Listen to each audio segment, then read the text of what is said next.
This is our first of these briefings here in Hepburnshire, in Dalesford. Given that it's December and that Christmas is only 18 days away and that there are multiple things happening here in Dalesford tonight, and I think multiple things happening right across the region tonight, we know that a lot of people right across the region who work in the tourism sector are really interested in what we cover in these industry briefings. So because we're a cutting-edge organisation, we've decided to use a brand new bit of technology which I cannot describe to you. If you're interested in the details, Miles knows the answers. But we're actually going to do a live streaming of this presentation on Facebook, and then we'll capture it and put it onto our website. So if there's information that you're interested in, you can always go back and have a look at the presentation. And of course, it's just looking so gorgeous at the moment, so it's lovely to be here. So before we get into some of the detail of what's going on in the world of bureaucracy and so on, I thought it's probably worthwhile just focusing on where we are at this point of the year in the financial year. So even though it's the end of the calendar year, we work on a financial year and all the things we measure are done on a financial year basis. If, as operators, it's felt like it's been pretty busy in the last 12 months, that's because it has been. And the visitor stats that we report, that are all available on our website if you want to get into any more detail, we do these reports on a quarterly basis. And the most recent report that we've got, which is through to the end of September, is showing that we're seeing big increases. So domestic overnight travel, the actual number of visitors 8.5% up, number of bed nights 14.9% up, but the one we all care about, which is the expenditure by visitors, is just under 400 million, and that is up by just under 16%. Noel and I study these figures on a regular basis, not just for our region, but right across the state, and I think it's fair to say, Noel, that we're a leading region at the moment in terms of that increase in visitation. There's a bit of an uplift right across the state. Clearly those regions that are closer to Melbourne generally are seeing an uplift in their visitation, but of those ones closest to Melbourne, I think we're seeing the biggest increase over that 12-month period, for all sorts of reasons, both the work that you all do as operators, but also the work that I think is going on with Visit Victoria, with their Wander Victoria campaign, and also hopefully the work of ourselves and some of the other bodies across the region that are working in marketing, promoting this region. So overnight travel is up, day travel is up, which is great, and again expenditure's up by nearly 13%. As always, our international visitation is a very low percentage of our overall visitation, so they're not really statistically valid numbers.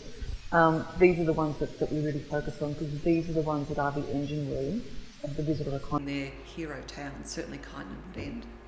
Yes. If I can encourage you, go and have a look at the detailed reports that sit on our website. They do go back quite a few years, so you can see the trends over a number of years. But that's really good news for us as a region. Equally, our PR program continues to be a real strength. Earlier this year, with the launch of Visit Victoria's Wander Vic campaign, we did a cooperative marketing partnership with two online publications, Broadsheet, who did an out-of-town guide on Dalesford, and then we did one with the Urban List, who did a piece on village experiences, focusing on Kyneton and Hanging Rock.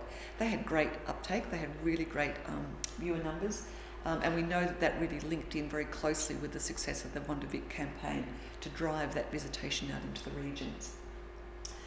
Some of you may have met our brand new PR manager, Abby Phyllis, who started just a few months ago.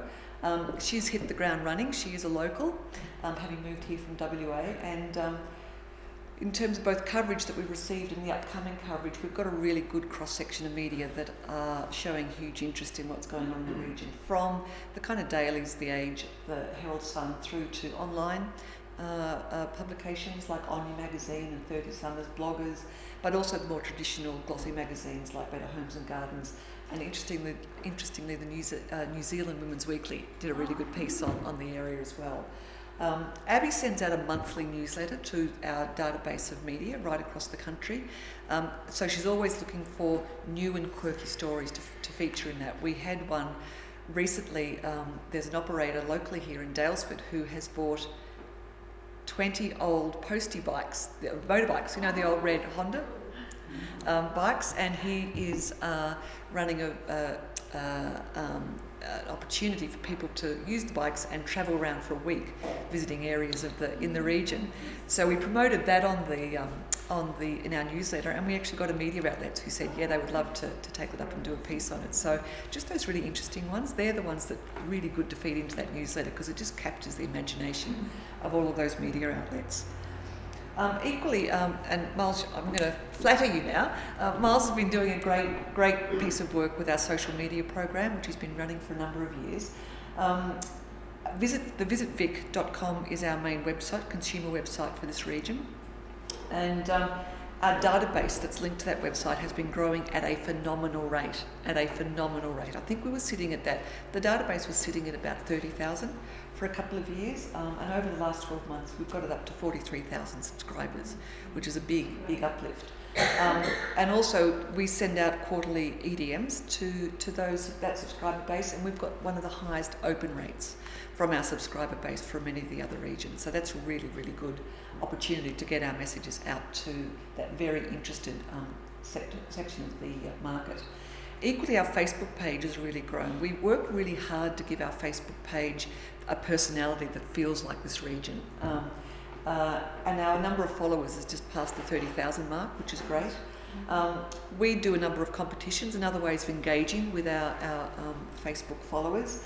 And the most recent competition that we ran reached over 570,000 people, and there were 21,000 competition views, but this is the important one, the number of entries was 9,000.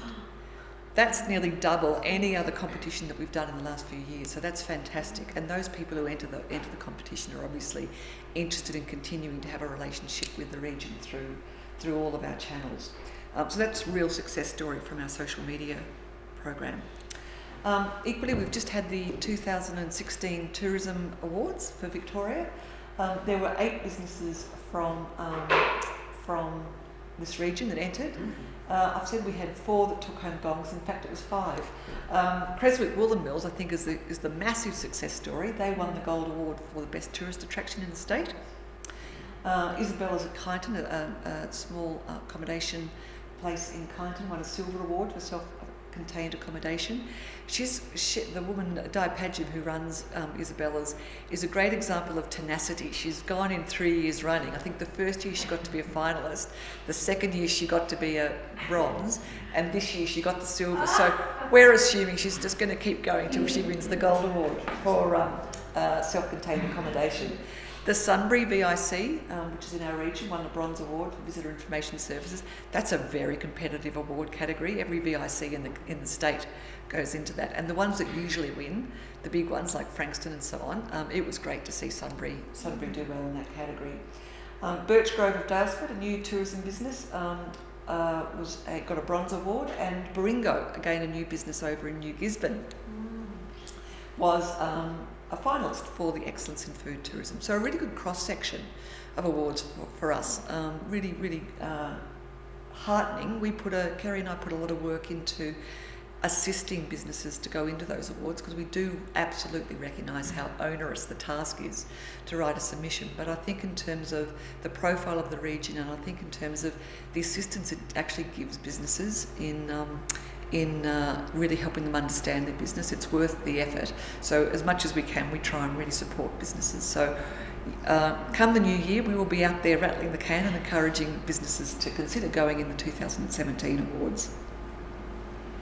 So there's been a lot going on in the region, and we're only halfway through our year, but equally there's been a huge amount going on at state government level, and all of the things that are going on have the potential, I think, to really impact on the future success of the visitor economy generally, but specifically in this region. So I just want to touch on some of these, because I think it's important to be aware of them. The first one is, if I start at a kind of high strategic level, with this current government, there is a huge commitment to regional Victoria, to looking at how regional Victoria can continue to be, or develop further to be, a real economic engine driver for the state. And if we look at all the strategic documents coming out of state government, quite a lot of them refer to either tourism or the visitor economy. I think that's really good positioning for our industry. So the key one, which is the strategy for regional Victoria, talks about a key strategy of growing jobs, in regional Victoria, and tourism and events are one of the highlighted strategies for achieving that jobs growth. So that's great. We sit very, very squarely, our industry sits very, very squarely in that very top level strategy for regional Victoria. Equally, there's reference to creative industries. Jill, you'll be pleased to see that it's there front and centre in the regional statement. But equally, given the profile of our region, it's important to recognise that there's also a focus on agriculture, in particular food and fibre. So there are two government departments that have essentially got the responsibility for the development of the economy in regional Victoria, and both of those are playing in the tourism space. And the first of those is Regional Development Victoria, which I think from our point of view has probably been more distant in years gone by, but they're very, very deeply involved in the tourism sector at the moment. They are the lead agency for regional development, the statutory body, and most importantly, because we always go where the money is, they control $500 million worth of funding in a program called the Regional Jobs and Infrastructure Fund. That's a big chunk of money that we like to think we can get some of our hands onto. The other body that obviously is a key player in tourism in the state is the new Visit Victoria. So you will all have been aware of Tourism Victoria. Tourism Victoria no longer exists, ceased to exist on the 1st of July, and Visit Vic replaced it. And they're described as the tourism and events, marketing and events entity. They have those dual responsibilities. They also importantly manage the state's relationship with all 11 regional tourism boards.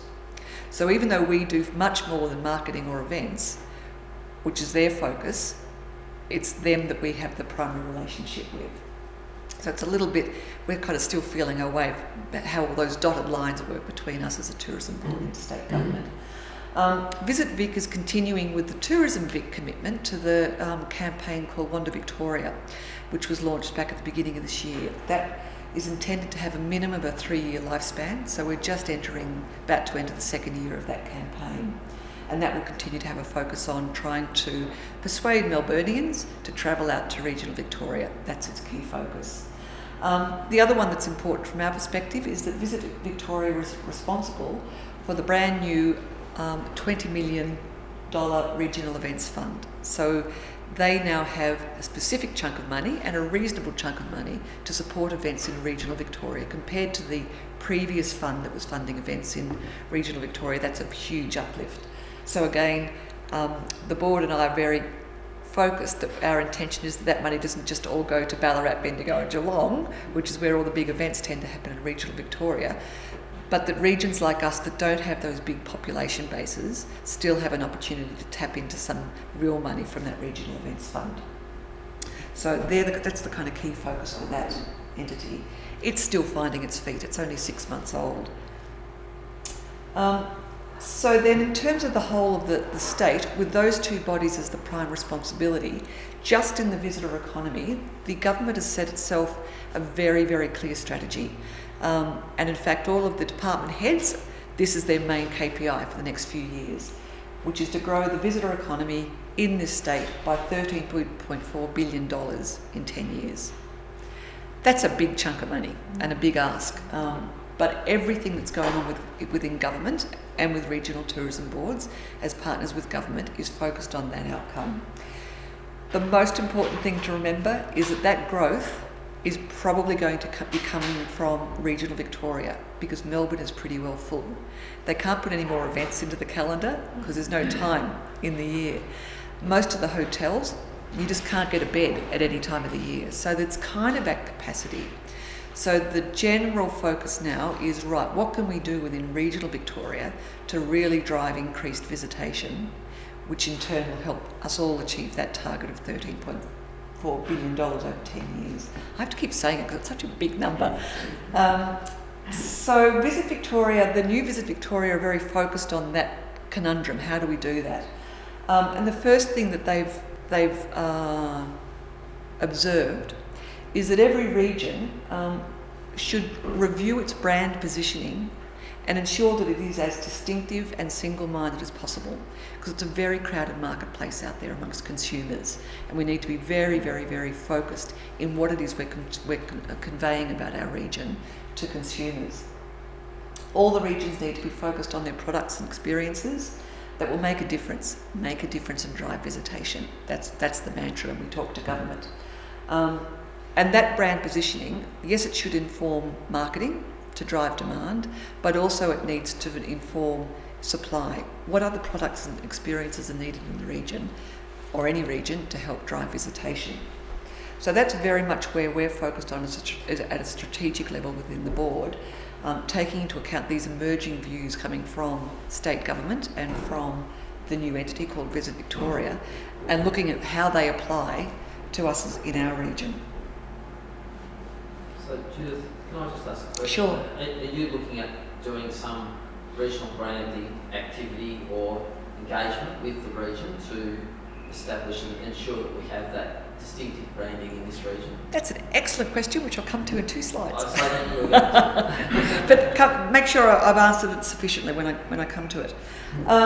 So just to this is just reminding ourselves, I think many of you are aware of this, but the importance of the intrastate market to regional Victoria, and for intrastate primarily read Melbourne.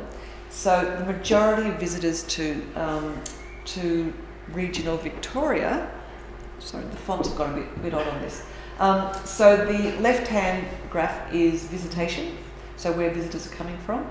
So 26% of our visitors are intrastate, but they're actually driving 47% of our expenditure, visitor expenditure. So they drive huge economic value to regions, and that's why there will continue to be a focus on Melbourne.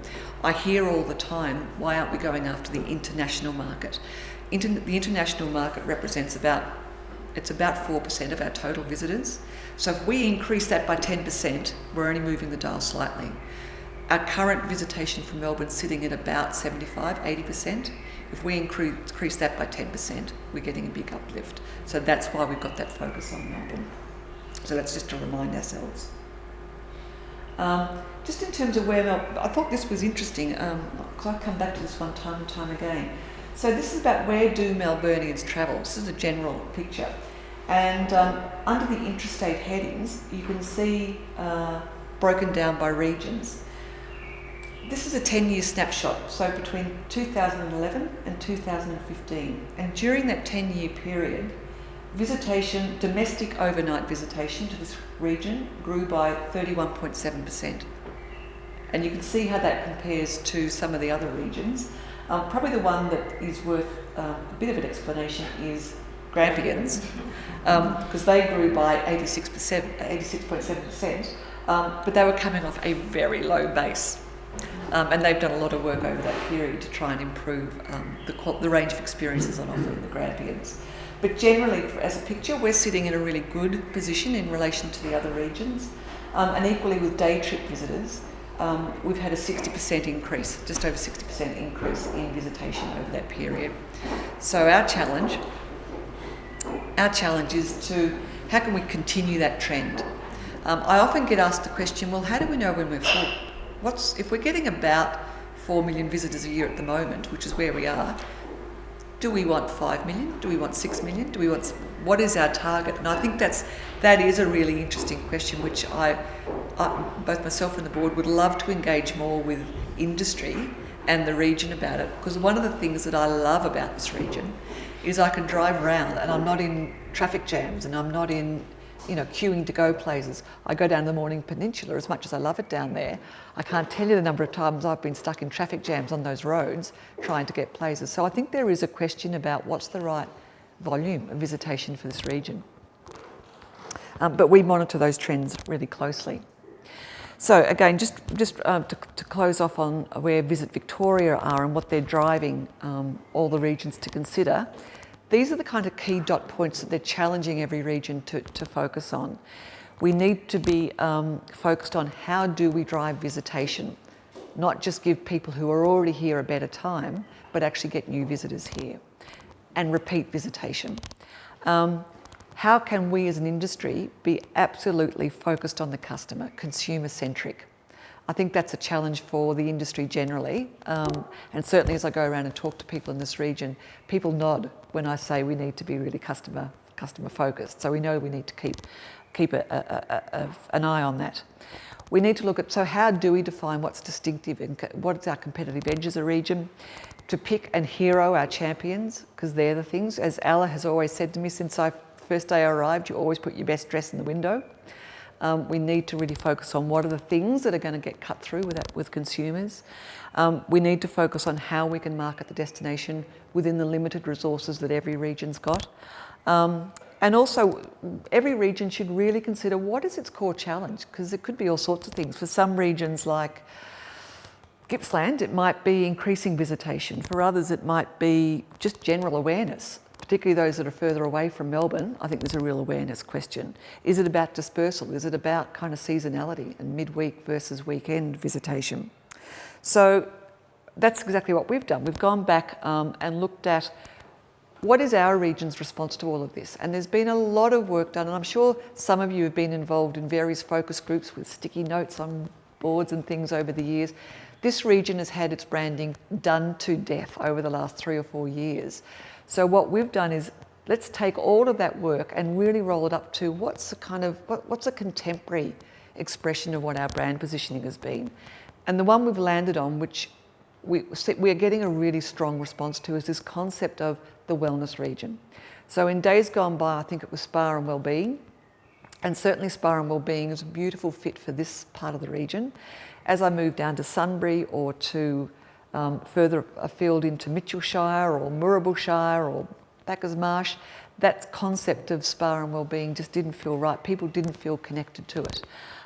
It then moved to naturally rejuvenating as the actual brand positioning. It's a bit clunky. And so we've really been road testing this concept of the wellness region. And why we love the concept of the wellness region is it can be as much about going and having a great meal at a restaurant, or going to a winery, or going for a walk in the forest, or having a spa and wellbeing experience. It's actually quite all encompassing. But more importantly, no other region has got the breadth of stuff that we've got, experiences that we've got, that actually allow any other region to own the wellbeing region. So again, Noel, I'm looking at you, because you've been in government when I've had these conversations, but we have said to Visit Vic, you've given us the challenge to define a single brand vision. This is what we think it is. We are the only region that's had that absolute single focus. Every other region has said, oh, we can't define it. We're a bit of this and we're a bit of that, and we do this and we do that.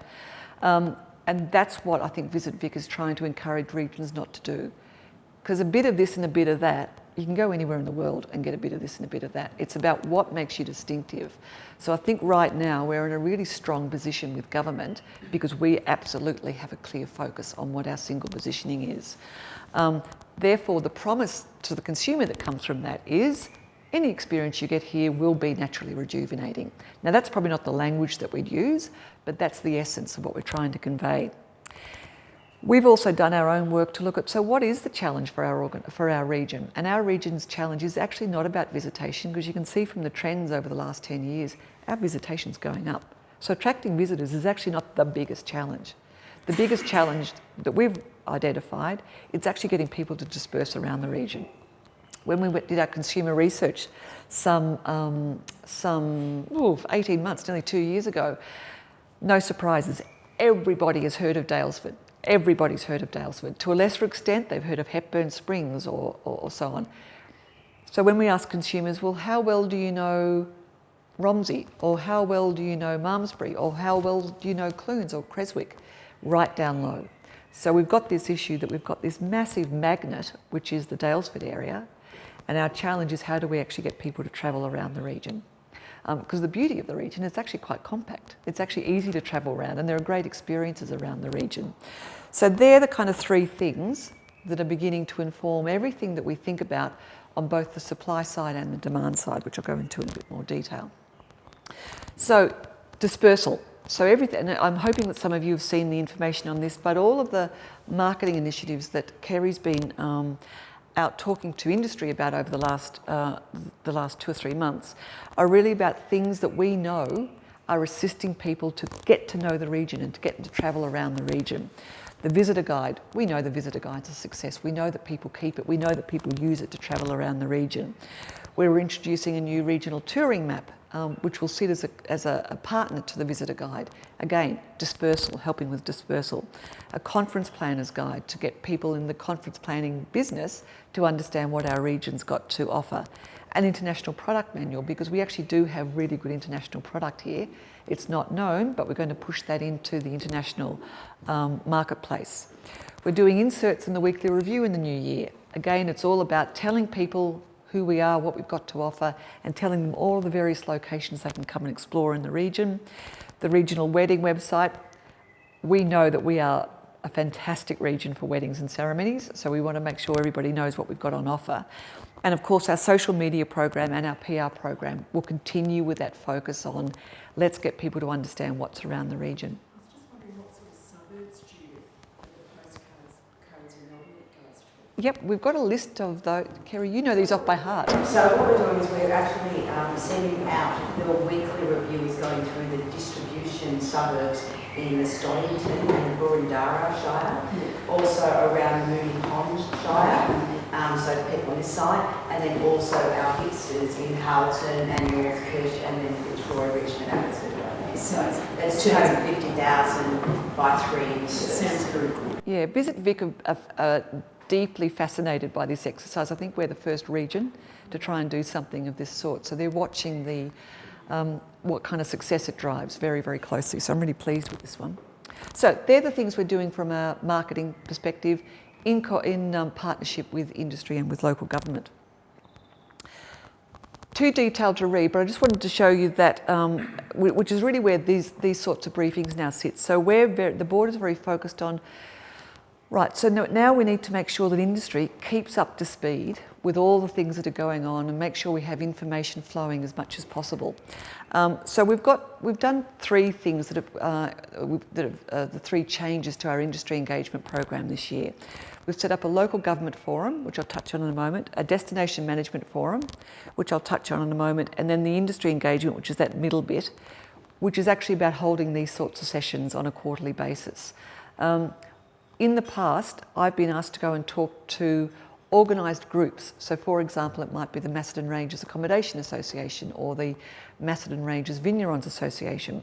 And what we observed was, it's great that we go and talk to those individual groups, but it's only those parts of the industry that have got those associations in place that we were speaking to. And this whole raft of operators right across our region that don't participate in those organised groups that we weren't getting to. So these forums are really about anybody and everybody that's in the region. If you're interested in what's going on in tourism, come along to these briefings. They're free, they're on a regular basis, and it's the best place to come and get up-to-date information on what's going on. So if you can encourage other people as we move forward to come to these would be great. So the Destination Management Forum, let me start off with these two. So the two new pieces of architecture that we put in place. The first of these is designed to provide a forum for us as a board to regularly engage with industry operators. So there are currently 11 members of the forum, and they were selected from expressions of interest that were submitted to us back in the beginning of the financial year. We had a really strong field of applicants from right across the region. A subcommittee of the board sat down and went through those to make sure we had a good cross-section of experience, knowledge, geography and so on. And these are the 11 people that are currently on the forum. Many of those names will be known to you. We've got Patrick Baird from Daylesford, who I know is known to many of you, from Daylesford Accommodation Escapes, Anne-Marie Banting from the Daylesford Hotel, Chris Molden from Spa Country, Benny Peterson from Daylesford Healing Massage here in Daylesford, Stephen Roberts, who's a relatively new General Manager over at the RACV Goldfields Resort just outside Creswick, Catherine Rissack from Cafe Colenso in Wood End, Brianna Sandercock from Piper Street Food Company in Kyneton, Andrew Towner, who owns an accommodation place called Braeside up on Mount Macedon, David Wilson from Wilson's Landing down here in Daylesford, Brian Wilson, who's got a day spa, the Atlantis Day Spa in Kyneton, who just seems to be expanding every time I talk to him, and Larissa Wolf-Tasker from Lake House. So a really good cross-section of people. We had the first meeting of the forum was held on the 13th of October. I think it went for 2.5 hours, and it probably could have run for another 2.5 hours. It's almost had to stop people from kind of talking and getting enthused about what the opportunity, what the possibilities are with this particular forum. As it was the first meeting, we spent a lot of time briefing them on what's been going on in the region, a kind of expanded version of this. But we put a lot of focus onto our new product development plan, which I'm going to detail in a moment. We also took the opportunity to test with that group of people who are a really good cross-section of the industry, what are their views about the name of the Dalesford and Macedon Ranges tourism region. Because as Kerry goes out around the region and all of us are talking to operators, we get this constant question, yeah, but why is it called Dalesford and Macedon Ranges? Why don't we have a generic name or a this or a that? Why is Dalesford in the name? Whenever we're in the Macedon Ranges side of the region, everyone's always complaining about why is Dalesford in the name. So we thought, well, look, let's just test with this group what they think about that. And after a long discussion, the conclusion was, don't change the name. Because to change a name, you need to spend a lot of money to actually get the consumer to understand the change of name. It's a long-standing name. We also went back and looked at the rationale from when it changed back about 5 years ago, because it was called Macedon and Spa Country, Macedon Spa Country region, which again kind of didn't make sense. And one of the key drivers to change the name at that time was Spa Country was too generic. Where is Spa Country? Daylesford is known. Daylesford's had such a lot of money spent on it to position it as a well-known brand. So we would be foolish to throw that out. But equally, the Macedon Ranges is recognised as a location. So the general conclusion was, there are enough other things to focus on. Let's not play around with the brand name at the moment. So that was quite helpful for us to use that group as a way to really test that. The other thing, and I think this is important in terms of knowing who's on the Destination Management Forum, is that all of the members are really, really keen to get involved in the big picture thinking for the region. Setting directions, setting strategies, looking at the long-term plans, but also being a way of assisting us to communicate that to industry.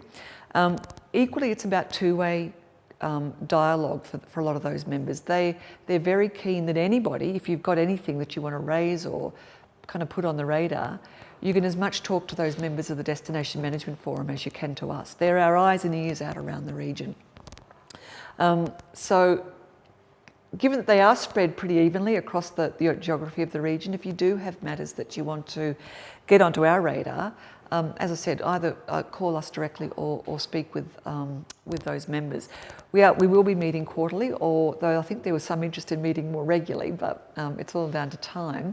But there's kind of a lot to get to grips with in the next few months. So as that work develops further, we'll put all the notes onto our website so that anyone can get that information of what is the group focusing on at any point in time and feed that back out. So it's very much about having a conversation with everyone through that forum. So a really good first step with that forum.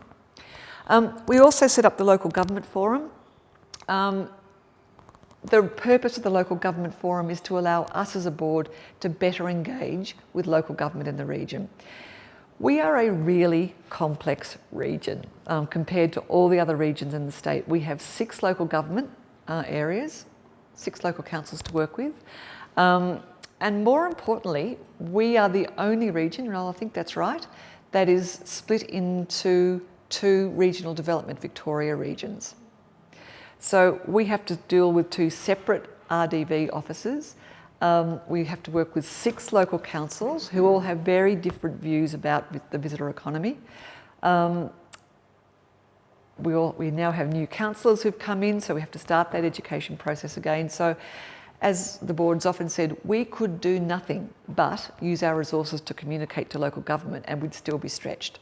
So we thought, well, let's actually bring all those players together to try and streamline the way we do that. So that is the purpose of this forum. Interestingly, of the 6 councils that are represented in this region, only 4 turned up to the meeting. There were some that weren't available, didn't turn up. And I think that actually says some of the issues around this region. There are some councils in this region who don't have a particular interest in tourism, and yet they sit in one of the most successful tourism regions in the state. So that really is the purpose of it. The first meeting was held on the 13th of October, and it was again a really productive meeting. And it was surprising to me that many of the people who are in similar roles working in neighbouring councils had actually never sat in a room together before and spoken together before. So they agreed that we would focus on a number of matters moving forward, and these may be of interest to some of you. The first one is to try and get a whole of region view on what are the planning processes and challenges that our industry have to struggle with, so that we can have a whole of region perspective on it. Some of you may have come across had the experience where one council interprets planning issues one way and another council interpret them quite differently. And so we're just trying to get more consistency across our region for how those planning issues can be addressed, but also thinking about how they can then connect into the state planning processes. So that if we as a whole of region have any issues with state planning processes, we've actually got more firepower when we go and talk to state government about needing to review those planning processes. One of the other things that, and again this surprised me, I hadn't thought this would come out as such a strong priority for the group, but they really felt it was important that those councils and RDV regions that are in the region at the moment should review the boundaries of our region. One of the interesting things that we've had in our conversations with government in the last few months is we said to them, could you please confirm what the boundaries are of our region? And there is no definition of there's no clarity about where the boundaries are. So for example, Hume is in our region. We have the airport, we have Sunbury and so on. And yet within what was Tourism Victoria and what is now Visit Victoria, they're considered part of the Melbourne region. So there's a lack of clarity. So we're asking for that, and then we thought, well look, rather than ask government what they think, we'll just define it ourselves. What's the right fit? What's the right shape of our region? So that's a bit of work we're going to do at the moment.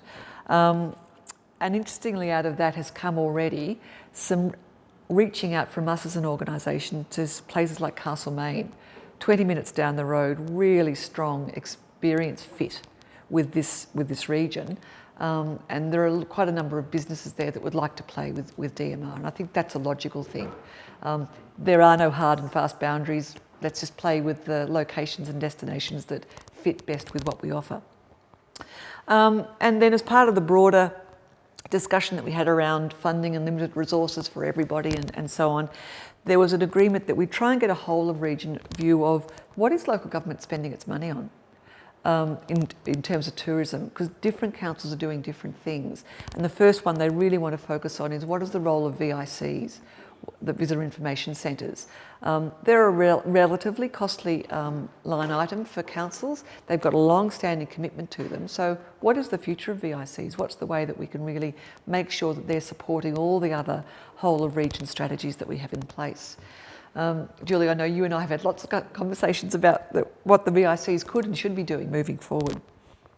So again, a new forum, but I think it's already beginning to pay some dividends. I know coming out of that meeting, a number of those people from different councils went off to have their own separate meetings. So if we've done nothing but start different councils talking to each other about cross-regional issues, that's a really good thing because that hasn't happened before. So, the last item I wanted to cover is our product development plan. This is something that has kind of sat in the background a bit for all the communications we've had with industry, because it's been a massive piece of work that we've undertaken with very limited resources in the last 12 months or so, but it's already paying dividends in ways that continually surprise me. So I just want to take you through what that's looking like. So in late 2015, so just about a year ago, we employed some consultants, AEC Consulting, to do a product development plan. And the first thing they did was to go out and talk to all sorts of groups across the region, local councils, those associations that are out there and so on, to say, well look, what are the kind of new products or experiences that the region could develop? Or what existing experiences could be enhanced? And from those various conversations, we had about 50 or 60 different ideas coming from right across the region. And they were huge kind of wacky ideas, right down to, you know, the toilets could be cleaned on a more regular basis in the main street. It was that kind of spectrum of ideas. So then AEC put all those through the machine of trying to prioritise those against all sorts of criteria. Their ability to draw visitation, their ability to align with that wellness positioning and so on. Quite a complicated methodology that sat behind that, but as at July, they'd finished that work and we had our first plan, and they came up with this list, and I'm going to go through this because this is actually quite interesting. So this is as at July. So it's broken down into some categories: events, public infrastructure, attractions, cycling and trails, and accommodation. They were the groupings that we came up with. Under events, there were 3 events that were identified from our conversations with industry that could be game changers for this region. A new festival for the region, a major festival for the region, a wellness festival. There isn't really a wellness festival anywhere in the country. If we're talking major festival, this should be the location for it to happen. And so we said, wouldn't it be great if we had one of those? So it went onto the list. Second one was a concept that had been floated with government for 2 years, and it found its way onto this list, which is for the development of new infrastructure in and around Lake Daylesford to allow for an opera or music festival in the summer months, but also potentially to have other uses throughout the year. That found its way onto the list. We also said that if Hanging Rock had more infrastructure, had more focus, you could actually do more of those big international concerts there, because those international concerts drive visitation to this region, and it's actually great promotion for the region. So that made its way onto the list. In terms of public infrastructure, we all agreed that if the mineral springs were really developed and enhanced, that would drive visitation to the region. The general enhanced Hanging Rock experience. Hanging Rock is an icon in this region. For any of you who've been there in recent times, it's a bit ordinary. It needs quite a bit of development and investment to make it, in addition to the music events, just as a year-round destination, it needs quite a bit of attention. Equally, there was a view that if there were village art installations and landscaping, streetscaping, so not new gutters and new crossways, but actual proper bringing our streetscapes to life to really express the personality of the individual villages, that would drive visitation. And the priorities that were identified were Piper Street in Kyneton, Vincent Street in Dalesford, O'Shanassy Street in Sunbury, and High Street in Lancefield. Then we looked at a grouping called attractions, and the ones that we felt were a priority was for a new health and wellness retreat in Daylesford, because really the largest health and wellness retreat we have here in Daylesford is Hepburn Bathhouse, which is so successful there are many times of the year it's booked out. So we know we have unmet demand for people, visitors interested in that experience. So we wanted to explore the potential to create a new health and wellness retreat in Daylesford. We think, given that Macedon Ranges is a well-known wine region, however, many of our wineries don't have cellar doors that are open on regular hours. The idea of having a flagship wine centre where visitors could go to taste all the wines of the Macedon Ranges wine region would be a tourism draw card. A concept called the Institute of Gastronomy, which I won't go into too much detail now, which some of you may know that Alla Wolf Tasker is a huge advocate for at the moment. But it's really recognising the agricultural strengths of this area, the culinary strengths of this area, the hospitality strengths of this area, and looking at whether all of that could come together under this thing called an Institute of Gastronomy, which is envisaged to be a national leader in that space. A surprise one, which a number of us didn't expect to find on the final list, but it made it there because we thought it could be a game changer, is the idea of a megafauna and dinosaur experience in Lancefield. For those who don't know, there's an internationally significant, I can't think of the right words, there's a lot of dinosaur bones in Lancefield underneath the playing fields there. And the University of Melbourne have had a lot of interest in it. It is well known around the world. it exists, people know of it, but when you go there, there's no experience that you can have around it.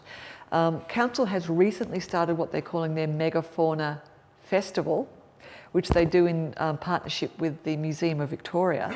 But we actually think there is a larger bit of thinking that can be done around how that can be brought to life as a visitor experience. Because we know every generation, every young kids, all young kids love dinosaurs, so it's kind of a good opportunity to tap into that market. Equally, a new equine centre was identified for the Macedon Ranges area. It already has great strengths in terms of the businesses that are located in that area, and that's one that's been on Macedon Ranges Council's radar for quite some time. Under cycling and trails, there was a whole lot of stuff, and we said, look, let's actually just package all that up into one piece which is called Cycling and Trails region-wide. So there's a lot of strategic work that needs to be done in that space to look at how we can prioritise that for the region. Quite a complex piece of work, and obviously all local councils have got an interest in that, particularly Macedon Ranges and Hepburn Shire Council. And then the final grouping there was accommodation. One of the brand strengths of this region is the range of boutique accommodation that we've got, particularly in the Hepburn Shire. But there are other parts of the region where there is insufficient accommodation. So the three that were identified through this process was the need for a largish mid-range hotel in the Macedon Ranges, so that when we have those big numbers of people that come to the Shire, to Macedon Ranges Shire for things like the Hanging Rock concerts, they can actually stay there and spend money there rather than come up and then travel back to Melbourne. The idea, I actually don't know where this one came from, the idea of a luxury wellness lodge that could be in either this part of the region or in the Macedon Ranges part of the region around Kyneton. How is that differentiated between the actual attractions of the new health and wellness retreat? Yes, so the luxury wellness lodge was really about go there, stay there, not necessarily for treatments, but just go and stay and have a 5-star experience. The other one is very much about the Hepburn Bathhouse. Go there for a range of treatments and experiences. It may or may not have accommodation, whereas this one was really very much about accommodation. So they have similar elements, but they're quite separate because of the accommodation piece. So as at July, that was the list. What's happened since then? The list continued to grow. So we said, well, look, we better try and capture everything else that's going on within local councils or that private individuals are pushing out there, because we need to have a feel for what's going on across the region. So right now, in addition to those ones I've just run through, there are a total of 40 projects on the list. And we're trying to kind of grapple with all those projects and how do you actually make some of these things happen. So the board recognises that 40 different game-changing projects cannot all happen at once, because that would just be an explosion for this region, which would be very hard to manage. Equally, whilst we have an interest in what is going on, the projects will all be driven by different people, different groups. In some cases it might be council, in some cases it might be private individuals, in some cases it might be a partnership between public and private. But one of the hurdles I think we have as a region is that there aren't too many entities, there aren't too many bodies who can operate at that very kind of high strategic level, who can drive some of these big game-changing ideas forward. So the board's really grappling with all those things at the moment. So we thought, that's great, we kind of know what we're doing for the next 12 months, we've got that to focus on, and then suddenly out of the blue, in July, every region in the state had a letter from state government, and they said, we're now developing this thing called the Tourism Investment Pipeline. We want to know all the big projects that are out there that we need to be aware of in case we want to put money into them. So everybody wrote back to RDB and said, here's our favourite projects, and they ended up with a list of 350 projects across the state.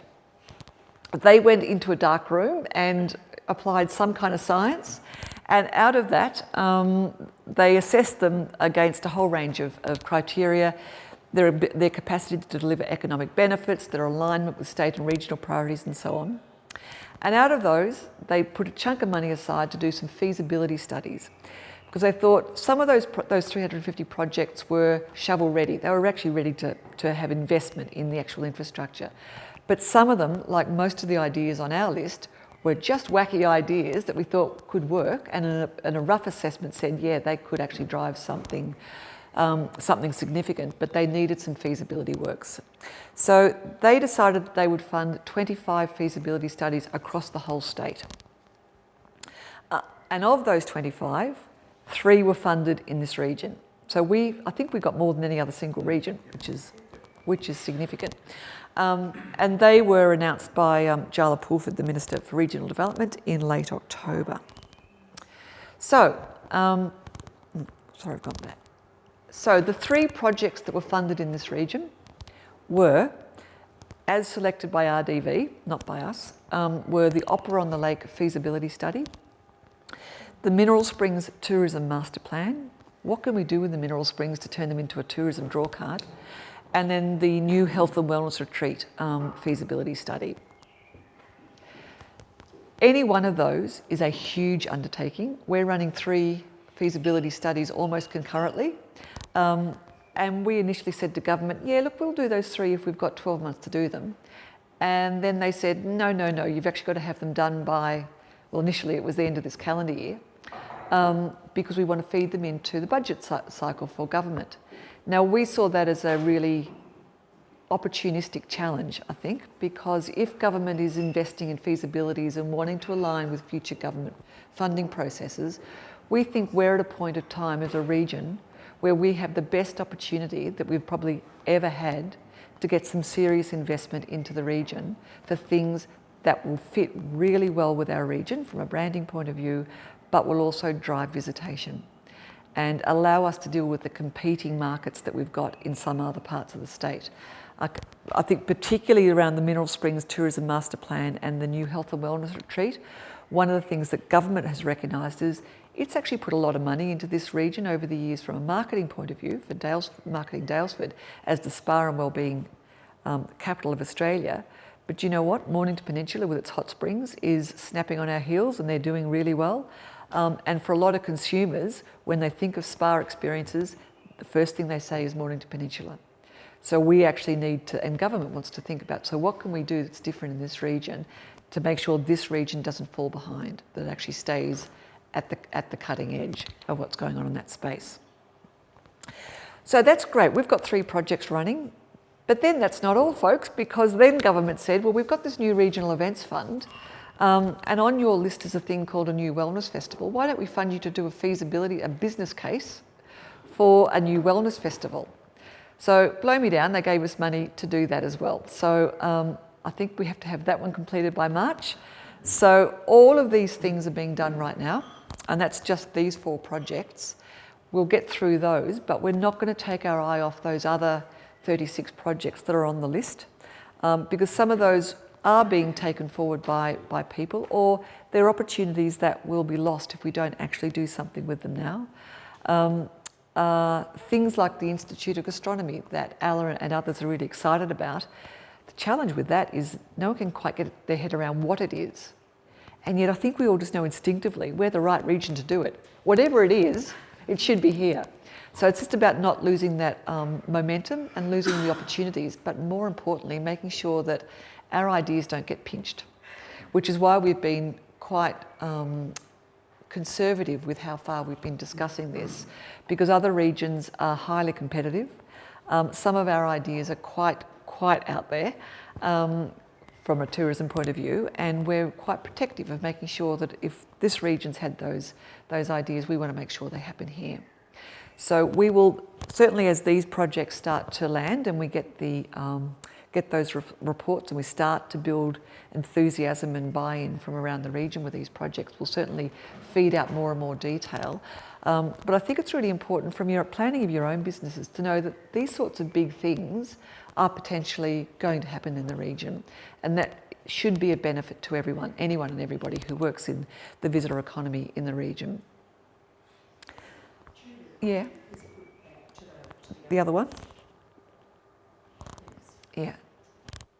So as I said, there are, in addition to that, there's about another 20 or so projects. Again, spread right across the region. There's actually a big grouping of projects that have come onto our product development plan that are based in and around the airport. Some of you might have read about the big wave thing that they're building down there. The wave park. Apparently it's the biggest wave park in the Southern Hemisphere, I think they said.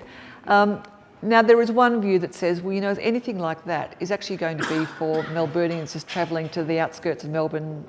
But the truth is the airport and that area is in this region. So I think our challenge is, do you know what, if those facilities, and there are quite a few of them being built there, are drawing visitors, it's only another half an hour up the road and you're coming into the Macedon Ranges. So it's an opportunity for us to see how we can draw people further into the region than just staying within those outskirts of Melbourne. So we do genuinely have an interest in things no matter how far and dispersed they are in the area. There are equally some interesting projects that are emerging in the Moorabool Shire. The Moorabool Shire hasn't really played very much with us, they're in our region, but they don't really play with us from a tourism point of view. And yet there is some private investment happening down in that area around Lalal and further afield. That is huge investment into a location that's only half an hour down the road. And it's the kind of investment into attractions that have a very strong alignment and fit with the branding of this region. So we just need to be aware of those things and look at how we can make the most of them for the whole region, because this is actually about growing visitation. Noel, is there anything? Noel has been deeply involved in this along with me, so is there anything you want to add on that other than it's been a big piece of work? Yes, there is actually. Can I just say, thank you. I hope that gives you a snapshot of what the challenges are. Yes, thank you, and any questions? There we are. But I want to say thank you to Judith. I mean, the reality is we are a very, very small organisation with a huge job to do. Our total staff is 3.2 full-time equivalent staff that are doing all this work. It is a massive amount of work, and we are not funded to do most of this stuff. That's a real challenge which we're taking up with government, and Judith and I seem to spend half our lives down in various offices of the government beating our drum, trying to get the resources. Or beating the bureaucrats, I think. Oh, yeah, well, that's right. So I do want to actually say, the only thing I want to say is thank you to Judith and Kerry, and of course Miles, and Melissa, and Abby, and Sally now. So those are the people that do all the work, and I do a huge amount of work on your behalf. And so that's all I want to say. I'm sure you have lots of questions, and Judith can answer all that stuff that I can't.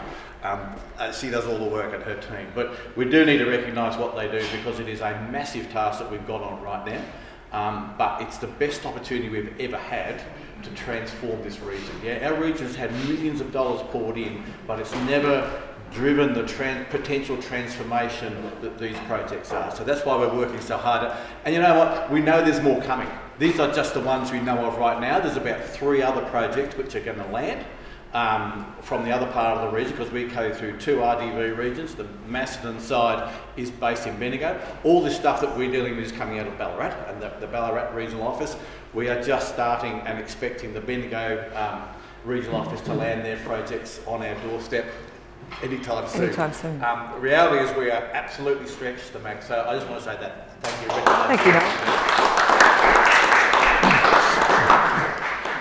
Are there any other real questions? All very exciting. It appears that you can get things organised without local councils, which is rather wonderful. But we have to bring it back down to the incredible problem we're having with the Daylesford Council. We now seem to have a bunch of councillors who say the right words, but the staff don't want to do the right thing. Where do we go with that? So I don't have a silver bullet for that issue. And as I said at the beginning, we work with 6 councils, and let me assure you that the challenges that you have here in this shire aren't unusual when we go and talk to the other operators elsewhere. So it is actually, and it's not just this region. If you talk to operators right across the state, at some level, people will say that they see a real blockage with local government, which is partly what's behind our thinking with the local government forum, to actually start to get them to work together. Because at the end of the day, 1 in 3 jobs in this region is tourism related. So if tourism's not working, this region's not working, and the shires are in a terrible state from an employment point of view. So we kind of have that longer term hope that the local government forum will help that.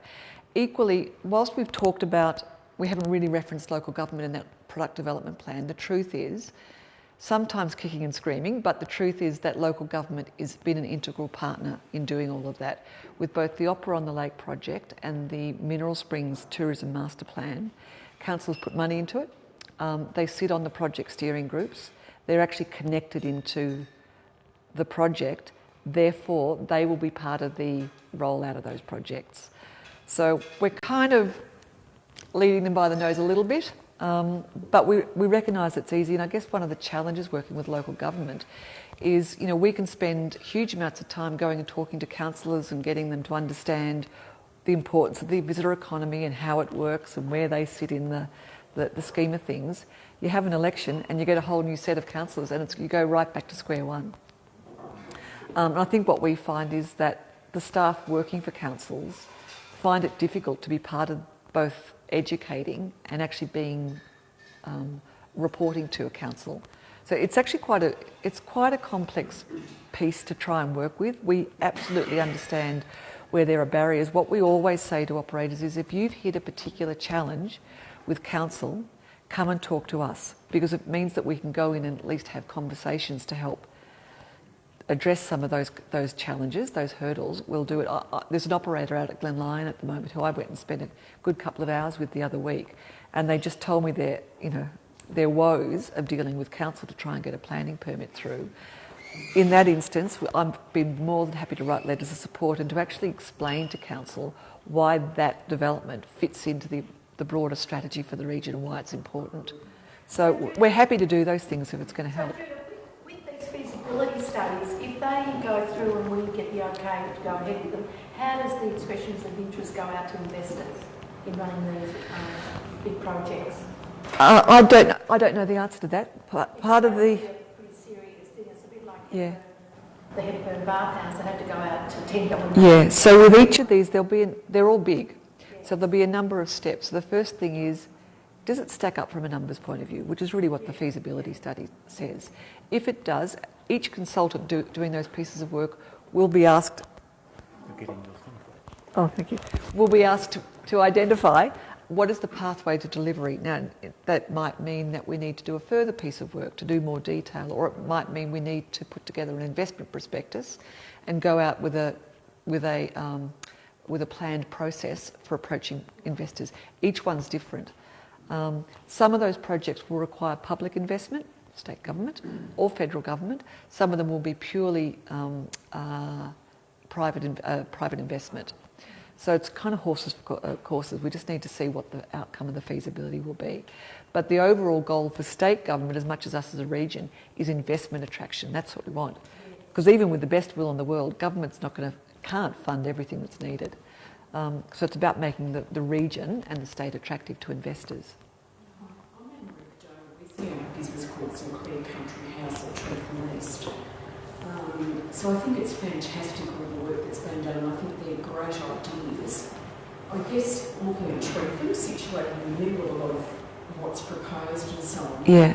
I'm interested in the idea of live music, and I did feed this in into some consultation that came up with this strategy. Because I think we are distinctive, but yes, it's around Trentham. There's a lot of live music going on in hotels and stuff like that. So I see that you've got the idea of hanging more big events. That's great. Yeah.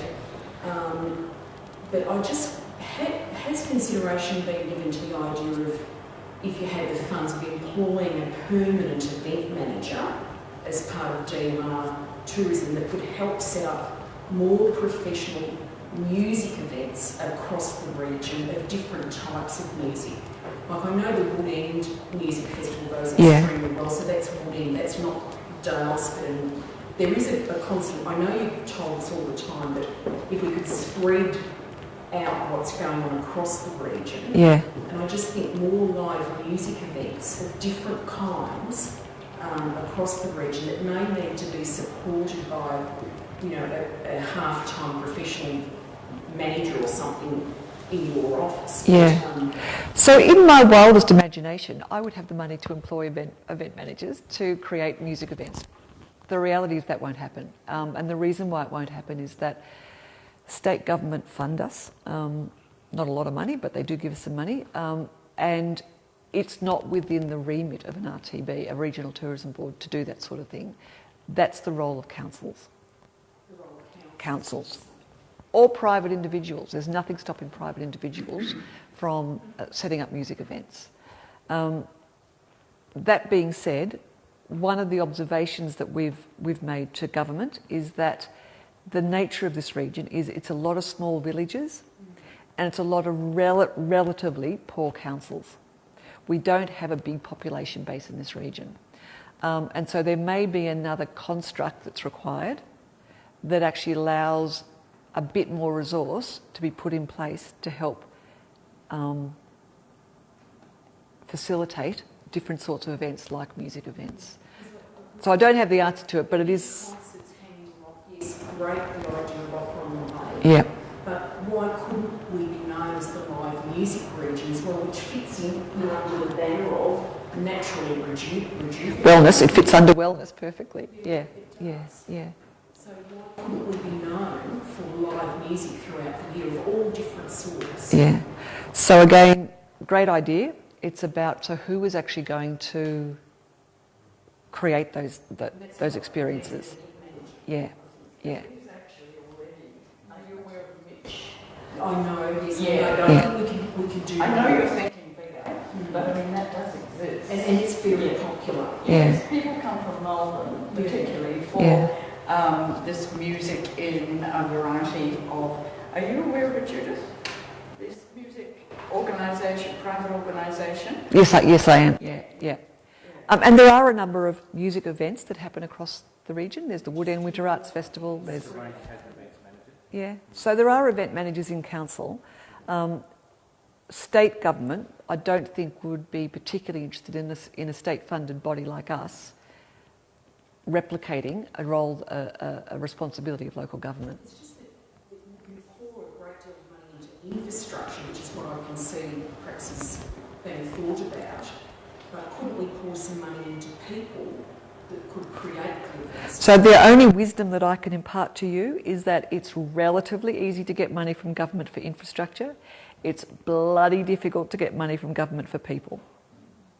So great idea, but degree of difficulty to secure it, extreme.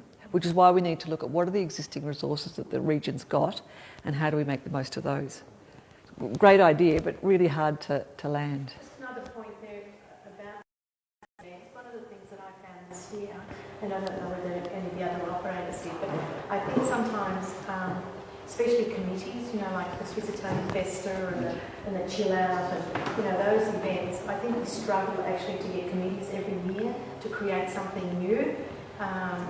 They're fantastic events, like Chill Out's been going for nearly 20 years or something, but every year they're struggling to That's get why I think we need funded professional event managers. yes, but I think you need the vision first. You can employ someone, but you need the big vision. How you're going to run it, where you're going to run it, how often it's going to run it, who's the committee.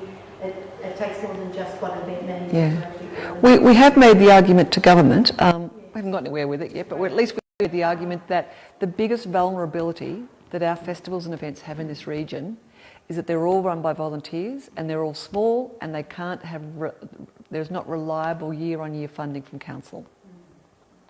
Biggest vulnerability.